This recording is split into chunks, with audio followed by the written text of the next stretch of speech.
कहानी की शुरुआत में हमें एक बार को दिखाया जाता है जिसमें सर्जियो नाम का एक आदमी आता है। जिस समय सर्जियो बार के अंदर आता है ठीक उसी समय एक आदमी बार से बाहर निकलता है और जैसे ही वो आदमी बाहर जाता है उसे कोई गोली मार देता है और उसकी मौत हो जाती है। ये देखकर आसपास के सभी लोग वहाँ से भाग जाते हैं। किसी को नहीं पता कि गोली कहाँ से चली है और सड़कें पूरी तरह से सुनसान हो जाती है। बार के अंदर बहुत सारे लोग होते हैं और उन्हें नहीं पता कि अब इन्हें क्या करना चाहिए। उसी वक्त एक आदमी जिसका नाम सैतुर है वो पुलिस को कॉल करने की कोशिश करता है लेकिन उसके फोन में नेटवर्क नहीं होता। अब बार के अंदर से एक आदमी उस मरे हुए आदमी को देखने बाहर जाता है लेकिन अचानक उसे भी कोई गोली मार देता है जिससे बार के अंदर खड़े सभी लोग बुरी तरह से डर जाते हैं। सभी इस बात से हैरान होते हैं कि किसी के फोन में नेटवर्क नहीं होता। बार के अंदर एक लड़की होती है जिसका नाम एलिना है। वो कहती है कि हमें टीवी पर न्यूज देखनी चाहिए। जब ये लोग टीवी पर न्यूज देखते हैं तो इस हादसे के बारे में टीवी पर कोई खबर नहीं होती और जैसे ही इन लोगों की नजर बाहर जाती है तो वहाँ से दोनों लाशें गायब हो जाती है और साथ ही उनका खून भी वहाँ से साफ कर दिया जाता है। इन सभी को कुछ समझ नहीं आता कि यहाँ पर क्या हो रहा है। तभी सैतुर कहता है कि मुझे लगता है कोई चाहता है कि हम में से कोई भी यहाँ से बाहर ना निकले। फिर सर्जियो कहता है कि हो सकता है हम में से कोई एक किलर हो या हो सकता है हम में से कोई आतंकवादी हो जिसके पास कोई भयानक विस्फोटक सामान हो और पुलिस उसे पकड़कर मारना चाहती हो। ये सुनकर एक आदमी जिसका नाम नाचो है वो अपने पैर से अपने बैग को छुपा देता है पर सर्जियो उसे ऐसा करते हुए देख लेता है और इसके बारे में सबको बताता है। नाचो के बैग को ले लिया जाता है और जब उसके बैग को खोला जाता है तो उसमें से कपड़े और एक हार्ड डिस्क निकलती है। तभी नाचो कहता है कि इसमें ऐसी कोई भी चीज नहीं है जिससे किसी को भी नुकसान हो। वो कहता है कि मैं एक एड कंपनी में काम करता हूँ और इस हार्ड डिस्क में मेरे काम की फाइल्स है लेकिन कोई भी उसकी बात पर विश्वास नहीं करता। एलिना उसकी हार्ड डिस्क को नष्ट कर देती है पर हार्ड डिस्क के अंदर कुछ नहीं होता। नाचो को इस बात से बहुत दुख होता है। तभी नाचो देखता है कि सामने काउंटर पर एक ब्रीफकेस रखा हुआ है। वो सबसे पूछता है कि ये ब्रीफकेस किसका है। तभी सर्जियो दावा करता है कि ये ब्रीफकेस उसका है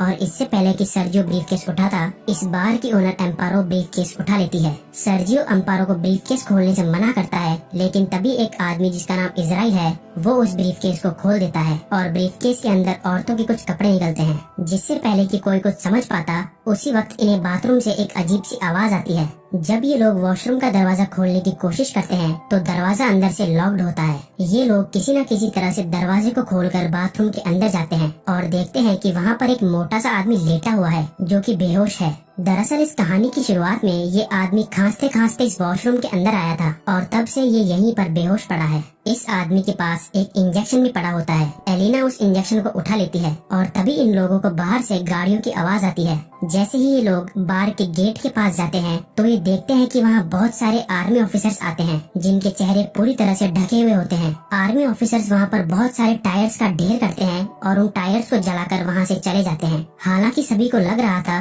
कि ये हमारी मदद करने आए हैं लेकिन वो इनकी मदद नहीं करते। उसके ठीक बाद टीवी पर न्यूज दिखाई जाती है कि सिटी के एक बहुत बड़े हिस्से में आग लग गई है और इसीलिए उस जगह को सील कर दिया गया है और उस तरफ अब कोई भी नहीं जा सकता। बार में फंसे लोगों को कुछ समझ नहीं आता कि सरकार झूठ क्यों बोल रही है। तभी वो आदमी जो बाथरूम के अंदर बेहोश था वो अचानक सबके सामने आ जाता है। उसकी पूरी बॉडी बुरी तरह से फूल जाती है, साथ ही उसकी आंखें भी डरावनी और अजीब सी हो जाती है और वो वहीं पर गिरकर मर जाता है। लेकिन मरने से पहले वो डू नॉट टच मी कहता है। ये लोग उस मरे हुए आदमी का फोन उठाते हैं और देखते हैं कि ये आदमी तो एक आर्मी ऑफिसर था। इसके फोन में और भी कुछ फोटोज होती है जिनमें लोगों ने किसी भी वायरस से बचने वाली पीपीई किट पहनी होती है। अब बार के अंदर सभी लोग समझ जाते हैं कि इस पूरे इलाके को क्वारंटीन कर दिया गया है। इसका मतलब ये जो आदमी अभी अभी यहाँ पर मरा है ये इन्फेक्टेड था और इन्फेक्शन से इसकी जान चली गई है और हो सकता है कि शायद अब यहाँ और भी लोग इन्फेक्टेड होंगे। वहीं नाचो को दिखाया जाता है जो किसी भी तरह से अपने फोन में सिग्नल लाने की कोशिश करता है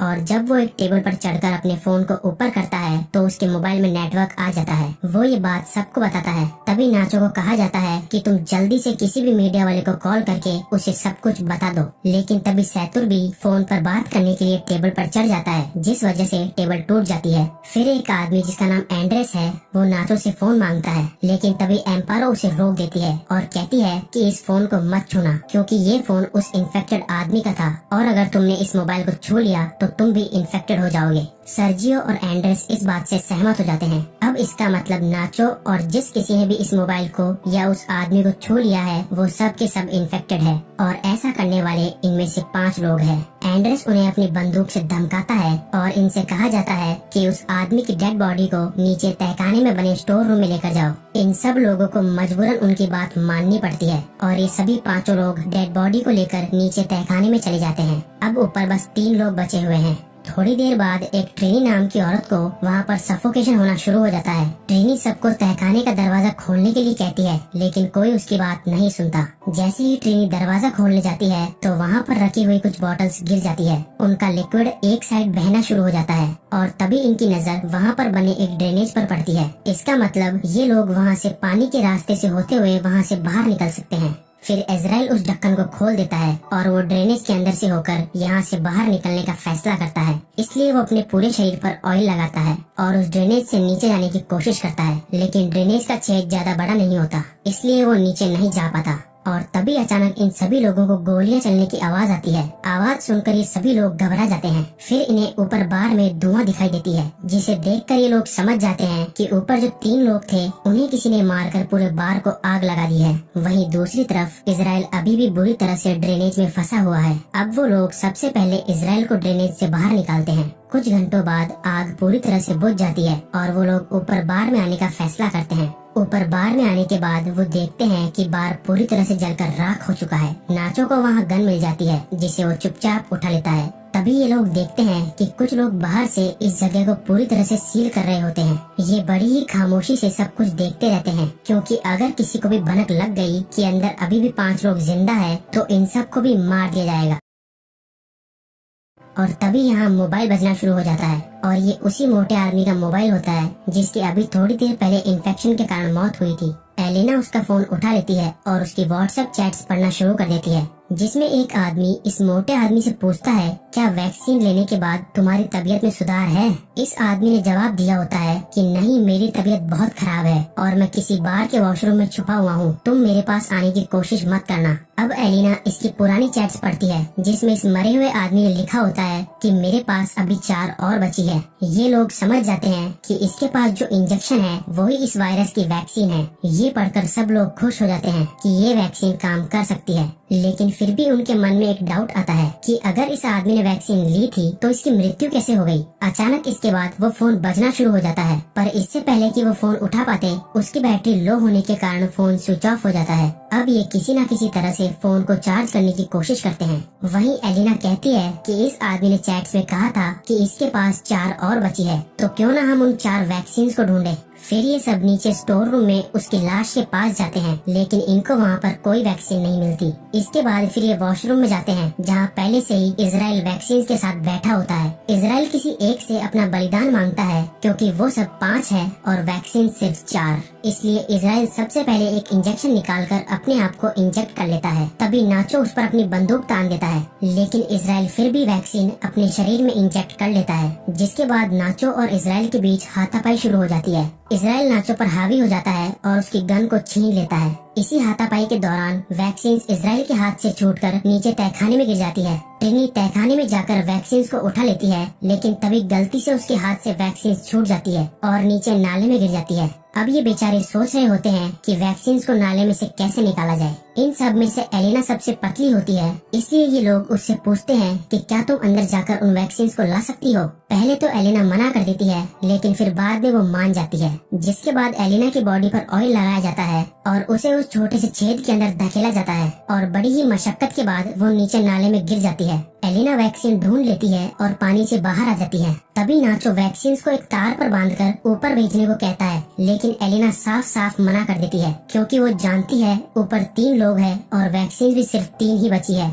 एलिना सबसे कहती है कि अगर तुम्हें वैक्सीन चाहिए तो तुम्हें नीचे आना होगा। फिर उसके बाद ये लोग ड्रेनेज के छेद को बड़ा करते हैं। तब तक एलिना बाहर का रास्ता ढूंढना शुरू कर देती है। थोड़ी दूर जाने के बाद उसे एक जगह पर रोशनी दिखाई देती है। सबसे पहले वो इंजेक्शंस को वहाँ पर बने एक गड्ढे में छुपा देती है। इसके बाद वो सीढ़ियों से ऊपर जाकर देखती है कि वहाँ पर बहुत सारी पुलिस फोर्स है, जो कि बाहर में मरे उनके 3 साथियों को जला रही है। यहाँ से सीन शिफ्ट होता है और हमें दिखाया जाता है कि बाकी के 4 लोग जो ऊपर स्टोर रूम में थे वो भी अब किसी न किसी तरह से नीचे आ जाते हैं। इजराइल और नाचो के बीच एक बार फिर घमासान युद्ध शुरू हो जाता है और इस बार नाचो उससे बंदूक छीनकर उसे वहीं पर गोलियों से भून देता है। अब नाचो के पास गन होती है इसलिए सब उससे डर रहे होते हैं। तभी नाचो सैतुर को अपने गन पॉइंट पर ले लेता है और एलिना को वैक्सीन देने के लिए कहता है। नाचो कहता है कि हमारे पास 3 वैक्सीन है और इसको मरने के बाद हम तीनों बच सकते हैं। फिर एलिना इन सबको बाहर की ओर ले जाती है जहां उसने वैक्सीन छिपा रखी थी। धीरे धीरे ये लोग आगे बढ़ते रहते हैं।